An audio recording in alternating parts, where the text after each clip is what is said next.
साथियों नमस्कार। इस वक्त जो ये घर आप मेरे पीछे देख पा रहे हैं, यहाँ पर एक ऐसा शख्स है जिसकी महज 22 साल की उम्र है। जो देश में राजनीतिक परिस्थितियाँ हैं उनको देखते हुए एक बहुत बड़ा बीड़ा यहाँ पर उठाया गया है। इसी घर के अंदर वो शख्स मौजूद है। महज 22 साल की उनकी उम्र है। आप सोशल मीडिया पर उनको जो है भले भांति जानते होंगे, परिचित होंगे उनसे। तो आज उनके घर तक हम लोग पहुँचे हैं और एक खास बातचीत उनसे करेंगे इस मूवमेंट को लेकर के कि जो सभी बहुजन नेताओं को एक करने की जो पहल यहाँ से इस घर से एक नौजवान ने जो शुरू की है, उसके पीछे की वजह और किन परिस्थितियों में इस आंदोलन को गति दी जा रही है, उन सब पे हम यहाँ पे चर्चा करेंगे। तो जैसा कि अभी तक मैं आपको बता रहा था, अब सीधे हम जो है आपको उन्हीं से मिला लेते हैं। तो अब मुझे कहने की ज़रूरत नहीं है, आप पहचान गए होंगे, आप जान गए होंगे कि मैं कहाँ पर हूँ। अभिषेक जाटव। अभिषेक कैसे? मैं ठीक हूँ सर, आप बताइए आप कैसे हैं? बस मैं भी अच्छा हूँ, मैं ठीक हूँ। सब परिवार में ठीक ठाक है? हाँ एकदम अच्छा है। ये एकदम अचानक आपका आना। नहीं, हमने पता कर लिया कि जो है अभिषेक हमें कहाँ मिल सकते हैं, तो हमने जानकारी ले ली थी कि आप हमें इतने बजे तक मिल सकते हैं। तो अभिषेक, सबसे पहले मैं चाहूँगा कि जिस जगह से आपको जो आपके फॉलोवर्स हैं जो देखते हैं, वो कौन सी जगह है, एक बार आप पहले वो दिखा दें, फिर मुझे वीडियो कहाँ से बनता है? हाँ, और उससे पहले उसके बाद हम जो आपसे मुझे एक चर्चा करनी है विशेष मुद्दे पर, जो आपने एक मुहिम छेड़ी हुई है, उसको लेकर मैं आपसे बात करूँगा। ठीक है, आइए पहले आप वो हमें दिखा दें जगह, कि वो जो जगह है वो कौन सी है जहाँ से आप शूट करते हैं, जहाँ से आपको लोग देख पाते हैं। पानी वानी निकलवाओ। ये है वो जगह। अच्छा, यहाँ दरअसल पहले एक पर्दा लगाया हुआ था हमने ब्लैक, जिसको लोग पहले देखते थे, और बाद में फिर मुझे लगा कि थोड़ा सा बदलाव करना चाहिए समय के हिसाब से, तो फिर एक ये छोटा सा टुकड़ा हमने लगाया, और इसी से अब आगे के वीडियो यूट्यूब पे और उस पे इंस्टा पे लोग देखते हैं तो सब। देखिए ये बिहाइंड है, जो आप देखते हैं ना वो आपको सिर्फ एक फ्रेम नज़र आता है, लेकिन आप यहाँ से देखें कि ये इस कमरे की आप पहले दशा देखें। इस तरह का ये कमरा है, और यहाँ ये जो एक ग्रीन करके एक जो ये लगा हुआ है, जहाँ से आप फ्रेम देख पाते हैं, ये वो फ्रेम है जहाँ से अभिषेक जाटव जो है वीडियो शूट करते हैं। और चलिए अब आगे की जो बातचीत है उसको आगे बढ़ाते हैं। तो अभिषेक का यही कमरा है, यहीं से जो है वो सारी चीज़ें करते हैं, और जो वीडियो बनाते हैं वो मैंने आपको पहले दिखा दिया है। तो ये देखिए, यहाँ बहन मायावती जी का फ़ोटो है जो आप देख सकते हैं, और बाजू में चंद्रशेखर आज़ाद हैं, और तमाम जो इस बहुजन आंदोलन को यहाँ तक खींच करके लाए थे वो तमाम महापुरुष यहाँ पर है। अब तक का पूरा जो एक इतिहास है वो आपको इसी कमरे में अभिषेक जाटव से जुड़ी जो भी चीज़ें हैं वो आपको यहीं पे दिख जाएंगी, और यही छोटा सा कमरा है। मैं कहूँगा एक बार ऐसे करके और दिखाएं, इसको ऊपर से दिखाएं। ये एक फ़ैन यहाँ पे चल रहा है, कोई एसी वेसी या ऐसी कुछ खास सुविधा यहाँ पर नहीं है, और एक जो टेम्परेरी बोल देते हैं वैसा पटाव है, मतलब इस तरह का एक कमरा है। तो ये चीज़ें आपको दिखानी इसलिए ज़रूरी है, जैसे मैं बार बार कह रहा हूँ कि मूवमेंट कहाँ से जन्म ले लेगी, एक जो कुल्ला बोल देते हैं वो कहाँ से फूट निकलेगा, इसका कोई भी अंदाज़ा नहीं लगा सकता है। तो अभिषेक, ये जो दोनों फोटो बराबर में है, क्या अब आपका सपना वही है कि ये दोनों भी इसी तरह से एक हो जाए? फिर हम बातचीत बाद में शुरू करेंगे, पहला सवाल आपसे ही ले लेते हैं। देखिए, मान्य बहन जी हैं, हमने मान्य बहन जी को लेके हमेशा से एक सपना रहा कि हम उनको देश की सत्ता यानी कि उस गद्दी पे स्थापित होते हुए देखना चाहते हैं। उनके अंदर ये गट्स भी हैं कि वो देश को संभाल सकती हैं। उत्तर प्रदेश के अंदर जब वो स्थापित हुई थी तो उनका मजबूत शासन सपने देखा था, और बहुत गर्व होता है कि समाज से निकल के एक महिला, खासकर महिला जिसकी ज़िंदगी में बहुत सारी परेशानियां होती हैं, कि वो घर से बाहर आज भी लोग नहीं निकलने देते हैं कि लड़की ये घर में रहे। ये पुरुषवादी समाज में हम आज भी रहते हैं। उसके बाद वो एक महिला निकली जिसने आईएएस बनने का सपना देखा, साहब उसको घर से खींच के लाए, उनके बाद साइकिल यात्रा की, और उत्तर प्रदेश की 4 बार मुख्यमंत्री बन गई। मुझे नहीं पता कि वो आंदोलन कैसे पिछड़ गया, वरना शायद कोई कमी नहीं थी कि वो देश की सत्ता को संभाल पाए, और वहाँ तक हम पहुँच भी रहे थे धीरे धीरे, बहुत ज़्यादा अग्रसर हो गए थे। पूरे देश में तीसरे नंबर की पार्टी बहुजन समाज पार्टी बन चुकी थी। पर पता नहीं वो क्यों पिछड़ गया। हम तो इस बारे में, मुझे लगता है कि बहन जी पे सवाल उठाने लायक अभी मैंने कुछ ऐसा किया ही नहीं है कि मैं उन पे कुछ सवाल उठा सकूं। वो समाज की जिंदा देवी है और इस बात में कोई दो राय नहीं है। जितने पास फोटो लगे हुए हैं, इसको लेकर के कोई ऐसा विचार मन में आया या क्या चल रहा था अभिषेक जाटव के मन में? शॉर्ट में आप बता दें। चीज़ें शुरू हुई थी ना, हमने ट्वीट किया था पहला, हमने यही कहा था कि बहन जी के पास एक बड़ा अनुभव है। बड़ा अनुभव है, साइकिल यात्रा की, पूरे देश में घूमी, उसके बाद उत्तर प्रदेश की 4 बार मुख्यमंत्री बनी। राजनीतिक अनुभव है, इसमें कोई दो राय नहीं है। पूरे देश की तीसरे नंबर की सबसे बड़ी पार्टी बन के निकली, इसमें भी कोई दो राय नहीं है। किसमें? संघर्षों की वजह से बनी। उसके बाद चंद्रशेखर आज़ाद है। बहुत कम समय में बहुत सारी उपलब्धियां, देश की सबसे नंबर 1, विश्व की सबसे नंबर 1 मैगजीन, जिसको आप टाइम मैगजीन के नाम से जानते हैं, 100 उभरते हुए नेताओं की सूची में भारत का ये पहला नौजवान नेता निकल के आए। इनके पास एक बड़ी ऊर्जा है। बड़ी ऊर्जा का मतलब एक बहुत बड़ा नौजवान तबका, देश का बहुजन, बेसिकली एक जाटव या चमार कम्युनिटी का नहीं, SC ST OBC माइनॉरिटी, वो जिसको मिलके बहुजन बनता है, वो उनको फॉलो करता है, उनके साथ आंदोलनों में लगता है। बहन जी के पास अनुभव है और इधर ऊर्जा है। मेरा पूरे समाज से ये सवाल है कि अगर ऊर्जा और अनुभव एक हो गई तो मुझे ये बताइए कि किसी और चीज की कमी रह जा रही है फिर? सबसे सवाल है। यही सोच के आपने इस तरह की मुहिम को जो छेड़ा, इस तरह का जी, बीड़ा, बिल्कुल बिल्कुल। तो बातचीत शुरू की जाए फिर। बैठे, चलिए आइए। बैठे।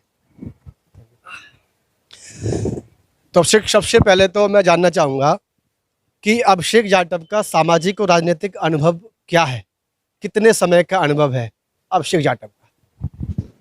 देखिए, अनुभव की बात ऐसी है कि हमारे फादर जो हैं वो बाबा साहेब अम्बेडकर की मूवमेंट के लिए फ्री ऑफ कॉस्ट रागनी भजन गाया करते थे। तो जब वो जाते थे तो हम बड़ी जिद किया करते थे कि पापा आज हम भी चलेंगे मंच पे, हम भी चलेंगे मंच पे। तो और भी लोग जो साथ में जाते थे वो लोग कहते थे कि नहीं, बच्चों को मत लेके जाओ, इनको पढ़ने दो और पढ़ाई करने दो, मंचों पे क्या करेंगे जाके। तब पापा ये कहते थे कि अगर बच्चों को हम नहीं लेके जाएंगे आज तो वो सीखेंगे कैसे कि मूवमेंट क्या है। तो जब फादर हमें ज़बरदस्ती, हम कहते थे, वो लेके गए। ये बात मैं आपको साल 2015 या 16 की समथिंग की मैं बता रहा हूँ। उस दौरान जब हम जाते थे तो मंचों से ही हमने भाषण देते हुए लोगों को सुना। उस समय तो बेसिकली एक बामसेफ के मंच होते थे और बहुजन समाज पार्टी के मंच होते थे। वहीं पे जो है सामाजिक कार्यक्रम चला करते थे, बाबा साहेब अम्बेडकर की मूवमेंट के कार्यक्रम चला करते थे। वहाँ से ही हमने धीरे धीरे जो है सीखना शुरू किया, समझना शुरू किया। फिर पता लगा कि भाई उंगली खड़े करने वाला शख्स जो चश्मा लगा के खड़ा है, उस शख्स का हमारे जीवन में क्या योगदान है, वो हमें उन मंचों से पता लगा। अच्छा, ये ख्याल कब आया और कैसे आया कि बहुजनों में जो बिखराव है राजनीतिक दलों में, उनको एक किया जाए? तो ये किसी राजनीतिक दल, कोई सामाजिक संगठन की उपज थी या फिर ये 22 साल के एक नौजवान अभिषेक जाटव की उपज है? लोग जानना चाहते हैं इस बात को। आप ये देखिए कि बाबा साहेब अम्बेडकर ने तमाम संघर्षों के बाद भारतीय संविधान बनाया और उसमें हमें वोट का अधिकार दिया। उस वोट की वैल्यू हमारे रहबर, हमारे मसीहा, जिन्हें हम 21वीं सदी के महानायक के रूप में जानते हैं, माननीय कांशीराम साहब, उन्होंने हमें उस वोट की वैल्यू बताई कि आखिर आप वोट से कैसे शासक बन सकते हैं। और साहब के नेतृत्व में 1995 में हम लोग पहली बार सत्ता में स्थापित हुए। फिर उसके बाद साल 2006 में कश्मीर से लेकर कन्याकुमारी तक मान्यवर साहब ने साइकिल यात्रा की और जातियों में, टुकड़ों में बटे हुए समाज को बहुजन समाज बनाया, जिनको और लोग सिर्फ भाषणों में बहुजन कहते हैं, लेकिन मान्यवर ने जमीन पे उनको बहुजन बना के एकजुट किया। और वो सारा काम करके मान्यवर साल 2006 9 अक्टूबर को छोड़कर चले गए हमें, और इस आंदोलन को भी छोड़कर चले गए। 2007 में माननीय बहन जी उत्तर प्रदेश की पूर्ण बहुमत की सरकार के साथ मुख्यमंत्री बनी और बहन जी के मजबूत शासन को सबने देखा, वो किसी से छुपा नहीं है। उसके बाद क्या स्थिति वोट बैंक की रही, क्या स्थिति सामाजिक रूप से रही, हम यहाँ किसी पे कटाक्ष नहीं कर रहे हैं, कमियां कुछ भी रही हो। 2006 में साहब गए, 7 में आखिरी बार सरकार बनी, 12 में चुनाव हुए, 206 सीटों वाला बहुमत 80 पे आ गया। 12 के बाद 17 में चुनाव हुए, वो बहुमत 17 पे आ गया। साल 2022 का इलेक्शन हुआ, वो 206 सीटों वाला बहुमत मात्र 1 सीट पे सिमट कर रह गया। हम ये जो लड़ाई लड़ रहे हैं, ये जो मार्च कर रहे हैं, ये बहुजनों का वो जो एकजुटता थी, वो जो बिखरा हुआ हमारा वोट बैंक है, उसको वापस लेने की एक रणनीति है। और इसकी उपज ना किसी राजनीतिक दल की तरफ से की गई है, ना किसी सामाजिक दल की तरफ से की गई है। यहाँ ये तो जरूर बोला गया है कि अगर आप निकलोगे तो किसी ने गोली मार दिया, किसी ने कुछ कर दिया तो कैसे करोगे। जब बाबा साहब अम्बेडकर ने अपने 4-4 बच्चे कुर्बान कर दिए, मान्यवर कांशीराम साहब ने कभी शादी नहीं की, घर नहीं गए, कोई धन संपत्ति नहीं रखी, उनकी इतनी तमाम प्रतिज्ञा थी। लेकिन अभिषेक, जो आपने अभी एक बात कही, बहुत बड़ी चुनौती होगी, बड़ा लंबा सफ़र है। कोई ऐसा नहीं है कि मैं यहाँ से एक जो है यूपी के रास्ते बस यूपी तक जा रहा हूँ, या मुझे बस दिल्ली एनसीआर में कोई एक धरना प्रदर्शन कर रहा हूँ। ये बड़ा अलग है और बड़ी चुनौतियाँ भी होंगी आपके सामने। देखिए, चुनौतियों का सामना करने के लिए मैं एक यहाँ पे एक शायरी बोल देता हूँ कि जो बीत गया है कल वो आज नहीं होता। आपने कहा ना चुनौतियां, जब और तमाम लोग काम कर सकते तो हम क्यों नहीं कर सकते। जो बीत गया है कल वो आज नहीं होता।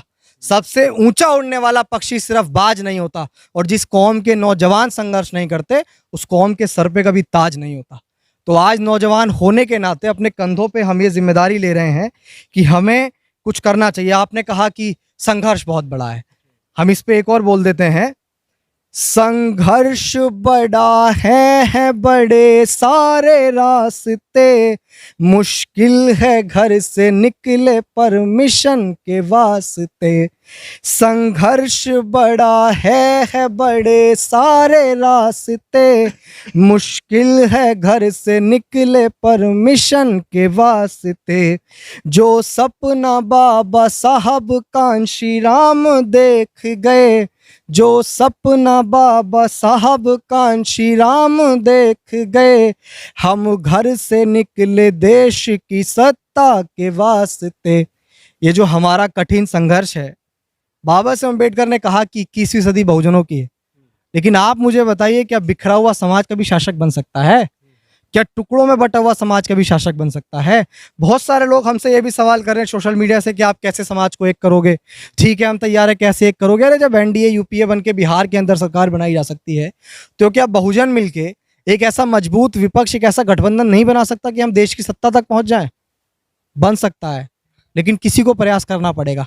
एक सवाल इसमें और निकल के आ सकता है ना अभिषेक, कि भाई आपने कहा कि बहुजन नेताओं एक मंच पर आओ, आप सभी जो SC ST OBC माइनॉरिटीज़ के जो लीडर्स हैं राजनीतिक दलों के, आप उन सबको जोड़ने की बात कर रहे हैं। लेकिन जो एक SC समाज है, उनके जो लीडर हैं, अगर पहले वही एक मंच पर नहीं आ पाते हैं, अगर वही मेजोरिटी में नहीं है कहीं ना कहीं, तो बाकी OBC और माइनॉरिटी आपसे क्यों जुड़ पाएंगे? एक सवाल तो बनता है। हाँ, सवाल बनता है इसका सबसे पहले कि आप सबको जोड़ने की बात कर रहे हैं। आपने मुझसे कहा सबको जोड़ने की बात मैं नहीं कर रहा हूँ।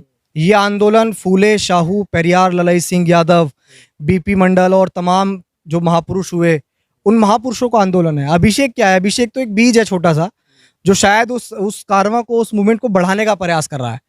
बहुजनों को जोड़ने की बात तथागत बुद्ध के समय से चली आई है। उसके बाद उसको इन तमाम महापुरुषों ने, जिनका मैंने नाम लिया, उन्होंने उसको आगे बढ़ाया, और उसी को एक छोटी सी चीज़ लेके मैं चल रहा हूँ।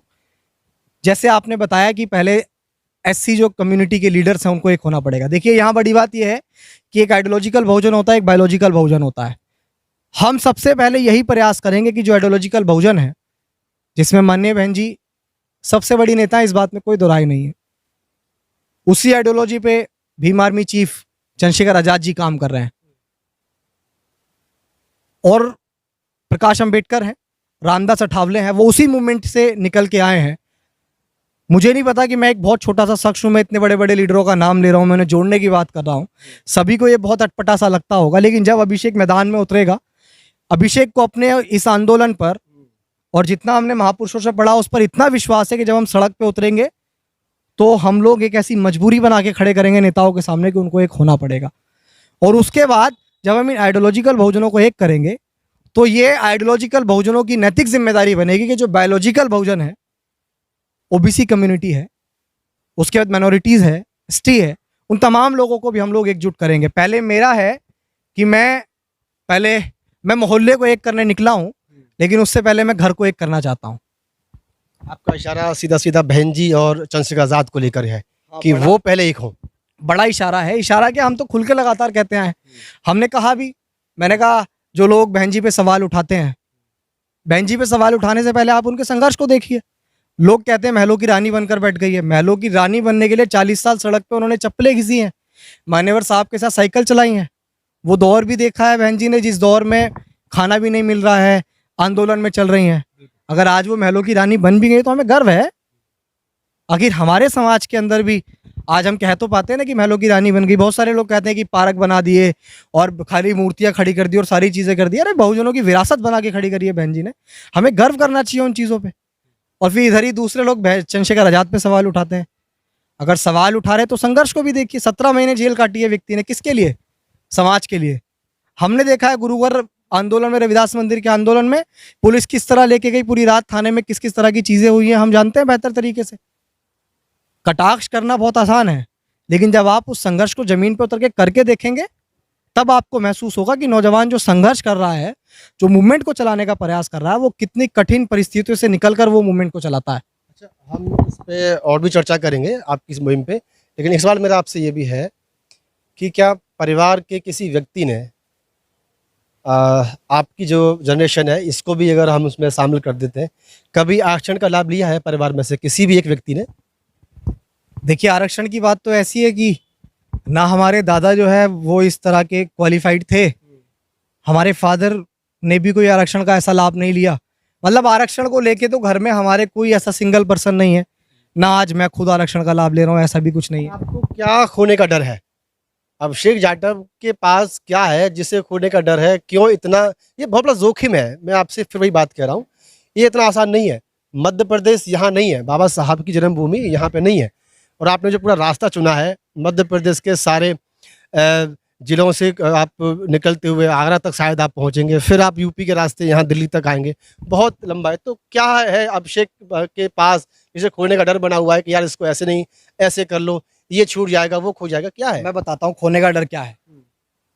बाबा साहेब अम्बेडकर जब विदेश जा रहे थे ना गोलमेज सम्मेलन के लिए, उनका खुद का बेटा राजरत्न, जिसको लेके बाबा साहेब अम्बेडकर ने बहुत सपने देखे थे, और जब उनके दवाई गोली के लिए पैसे नहीं होते थे तो वो बोलते हैं ना लोग कि जब कोई मर जाता है तो नए कपड़े लाते हैं उसका दाह संस्कार करने के लिए।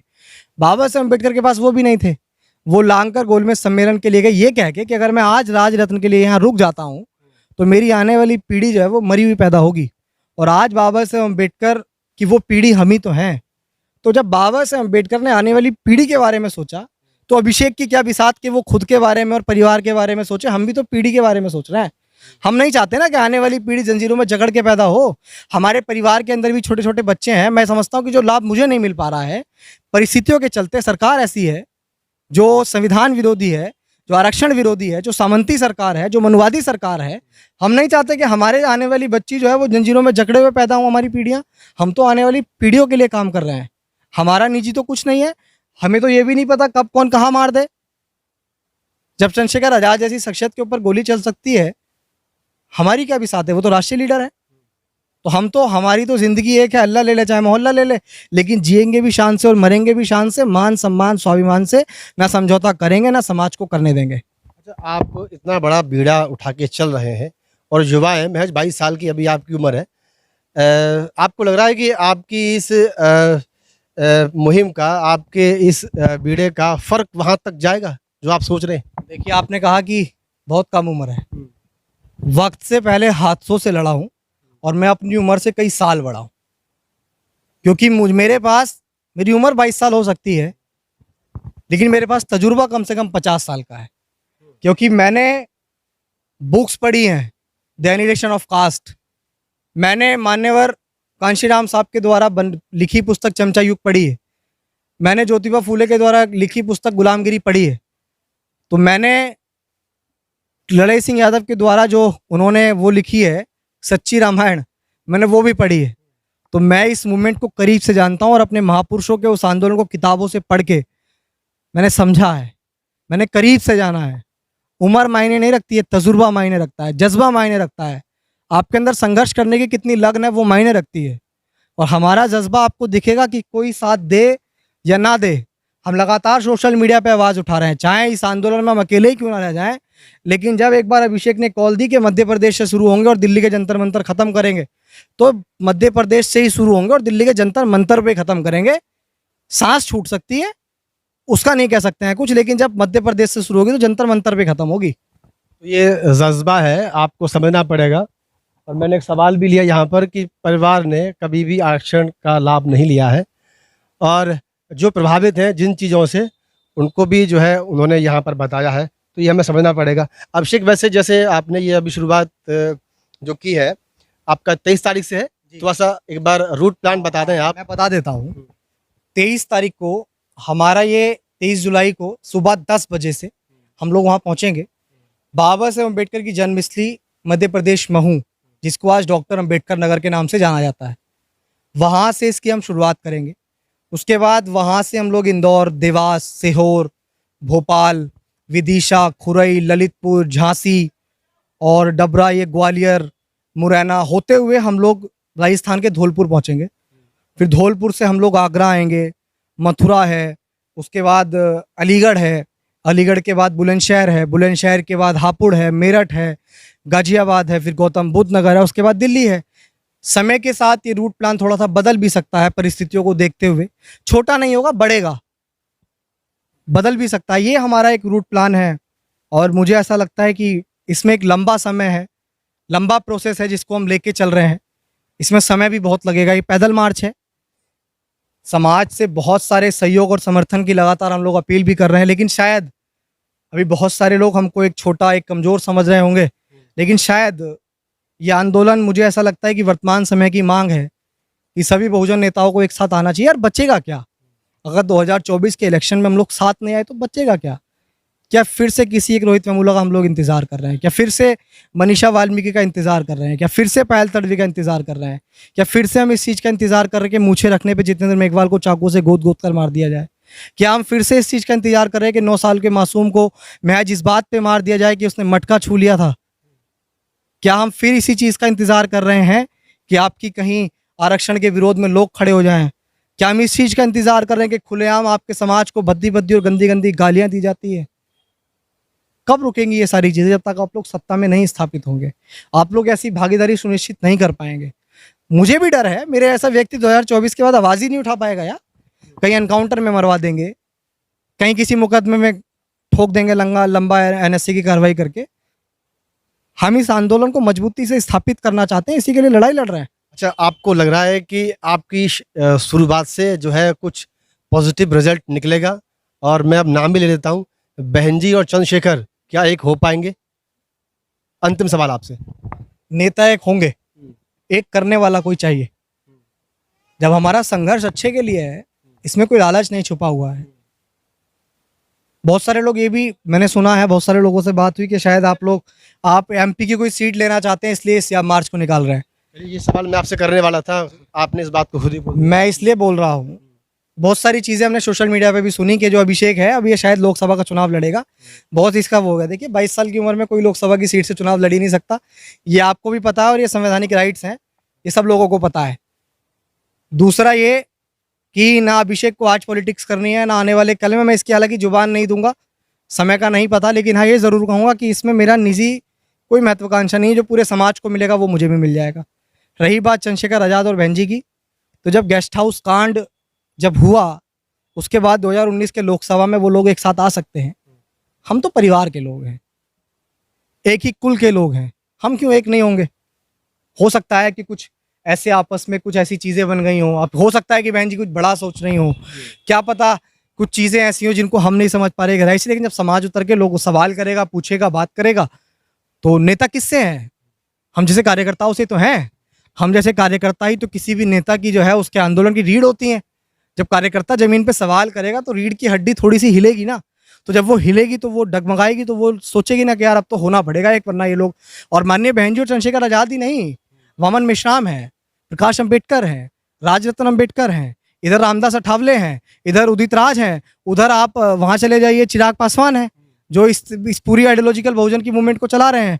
फिर हम बायोलॉजिकल पे जाते हैं तो अखिलेश यादव हैं, फिर हम उधर जाते हैं तेजस्वी यादव है। बहुजनों का एक बहुत बड़ा वोट बैंक है, पे स्टालिन है। अरे आप इतनी बड़ी संख्या में हैं कि आप इतने लीडर हैं कि अगर आपको एक एक प्रदेश भी लेना हो तो प्रदेश कम पड़ जाएंगे। मतलब आप एक एक प्रदेश में मुख्यमंत्री बन के बैठ जाएंगे, फिर भी प्रदेश खाली रह जाएंगे। आप कम से कम एकजुटता बना के, एक पावर बना के विपक्ष में बैठिए तो सही, चुनाव लड़िए तो सही। अच्छा, देश में जो है जातिवाद है, ये आपको कब पता लगा? साल 2014 या 15 की बता रहा हूँ, मुझे ठीक से याद नहीं है। यहाँ से एक बड़ी गाड़ी थी फॉर्च्यूनर, वो जा रही थी। हमारे पड़ोस में ही एक आंटी बैठी हुई थी, और जब वो आंटी बैठी थी तो यहाँ से जब वो गाड़ी गुजर रही थी तो उन आंटी की जो बाइक है वो थोड़ा सा रास्ते में आ गई, तो गाड़ी निकल नहीं पा रही थी। जब वो गाड़ी नहीं निकल पा रही थी तो उनके घर में कोई था भी नहीं। जब हॉर्न बहुत ज़्यादा बजा तो उन्होंने क्या किया कि वो अपने घर से चाबी निकाल के उन्होंने दे दिया, बेटा निकाल ले चाबी, मेरे घर पे कोई है नहीं चाबी हटाने वाला बाइक। उस गाड़ी में से व्यक्ति बड़ी तय में निकला, उसने बाइक में लात मारी और उसने इस शब्द का इस्तेमाल किया कि चमारी तेरी इतनी औकात हो गई कि तू मुझसे बाइक हटवाएगी। वो लात मार के इतना शब्द कह के वो वहाँ से कार लेके चला गया। हम अपने छोटे से थे, ज़्यादा उम्र नहीं थी उस समय, 14 से 15 साल उम्र रही थी। हम उस समय इस दृश्य को देख रहे थे अपनी आंखों से। फादर आए रात को, हमने उनसे सारा ये मसला रखा, तब मुझे ये पता लगा कि कास्टिज्म क्या होता है, जातिवाद क्या होता है, जो दिल्ली जैसे शहर के अंदर साल 2015 के अंदर भी स्थापित था। इस तरह की चीज़ें आज भी स्थापित है। वो तो थोड़े से मजबूत हो गए, तो आज किसी की औकात नहीं है कि इस गली में से कोई इस तरह की चीज़ें करके निकल जाए। बेशक अभिषेक किन हालातों में, परिस्थितियों में मूवमेंट चला रहा है, लेकिन समाज और उसके पास टीम ऐसी है कि वो उसको इस तरह का सहयोग करते हैं, उसकी मदद करते हैं कि वो अपने आप में कभी कमज़ोर नहीं पड़ता है। जहाँ जहाँ से आप निकलेंगे उन लोगों से, सामाजिक संगठनों से या फिर राजनीतिक दलों से कोई अपील अगर आप करना चाहें हमारे चैनल के माध्यम से तो कर सकते हैं। देखिए, अब आपने सब कुछ जब दिखाई दिया, घर भी दिखा दिया, सब कुछ दिखा दिया, आप तो अचानक बहुत ज़्यादा ज़रूरी था। हालांकि कभी हमने इस चीज़ को दिखाने का प्रयास नहीं किया। लोग इसको कहते हैं कि झूठी संपत्ति दिखाने का प्रयास कर रहे हैं। अगर मूवमेंट चला रहे हैं तो कोई आसान थोड़ी कर रहा है कि तुम परिवार दिखाओ और सारी चीज़ें दिखाओ। ना कभी भी निजी आंदोलन के लिए, किसी भी एक आंदोलन में, बहुत सारे आंदोलन हमने किए, ना कभी समाज से पैसा मांगा, ना कभी ये कहा कि भाई आप हमें गाड़ी दो या कुछ दो, नहीं मांगा। लेकिन जब आपने सब कुछ दिखाई दिया है तो हाँ, ये ज़रूर कहेंगे कि जब आप आंदोलन में चलते हैं, मूवमेंट में चलते हैं, तो बहुत सारी मुश्किलें, परेशानियां, कठिनाइयां आपके बीच आएंगी। आपके वो कठिनाइयां तो आप देख लोगे जब दूसरे कहते हैं, लेकिन जब आपके अपने ही लोग आपको रोकने का प्रयास करेंगे, वो एक बड़ी कठिनाई होती है। लेकिन आपको वो रास्तों में आने वाले कांटे देखने ही नहीं है, आपको अपने रोकने वाले लोग देखने ही नहीं है। आपको तो लक्ष्य देखना है, और आपका लक्ष्य है इस देश में जाति विहीन समाज बनाना। आपका लक्ष्य है इस देश में फूले, शाहू, पेरियार, अंबेडकर, ललाई यादव की मूवमेंट को स्थापित करना। उनकी मूवमेंट क्या थी? उनकी मूवमेंट थी कि पाखंड ना रहे। उनकी मूवमेंट थी, ये पूरा आंदोलन 2 शब्दों पे टिका है। 2 शब्द हैं, आर्थिक मुक्ति और सामाजिक परिवर्तन। इन 2 ही शब्दों से ये पूरे बहुजन आंदोलन की जो है नींव स्थापित हुई है। हमारा यही लक्ष्य है। और इसके बाद जब हम लोग जाति विहीन समाज बनाएंगे, हम एक एकता बनाएंगे, भाईचारा बनाएंगे, उसके बाद बाबा साहेब अम्बेडकर ने, काशीराम ने जो सपना देखा देश की सत्ता को हासिल करने का, आप वो लक्ष्य देखिए, कांटे मत देखिए। अपील सिर्फ इतनी है कि जहाँ जहाँ जिस जिस जिले से हमारी ये निकलेगी, हमारी कोई रूपरेखा नहीं है, पीछे से कोई बैकबोन इतनी मजबूत नहीं है, ना इसकी कोई उपज कोई है सामाजिक संगठन दे रहा है, ना कोई पार्टी दे रही है। तो आपका भाई तो आपके सहारे से इस मूवमेंट को, इस आंदोलन को लेकर चल रहा है। आप सहयोग करेंगे तो चीज़ें और मजबूती से चल पाएंगी। आप सहयोग नहीं करेंगे तो वो डगमगा के चलेंगी ज़रूर।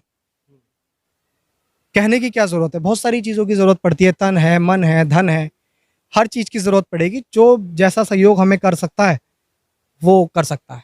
चलिए, हम ये उम्मीद करेंगे कि लोग आपके इस वीडियो को अधिक से अधिक देखें और आपका जो ये बीड़ा है इसमें वो शामिल हो और हर तरीके से जो है इसका समर्थन करें। और उम्मीद ये है कि आपको इसमें सफलता भी मिले। शुभकामनाएं आपके लिए। एक आखिरी में मैं एक नज़्म और सुना देता हूँ। जी बिल्कुल, ज़रूर। मान्यवर कांशीराम साहब के जाने के बाद, एक शख्स क्या गया कि आंदोलन चला गया, जो एक था बहुजन वो पिछड़ता चला गया। एक शख्स क्या गया कि आंदोलन चला गया, जो एक था बहुजन वो पिछड़ता चला गया। और फूले, शाहू, पेरियार, अम्बेडकर, कांशीराम का सपना दिन ब दिन ही बिखरता चला गया।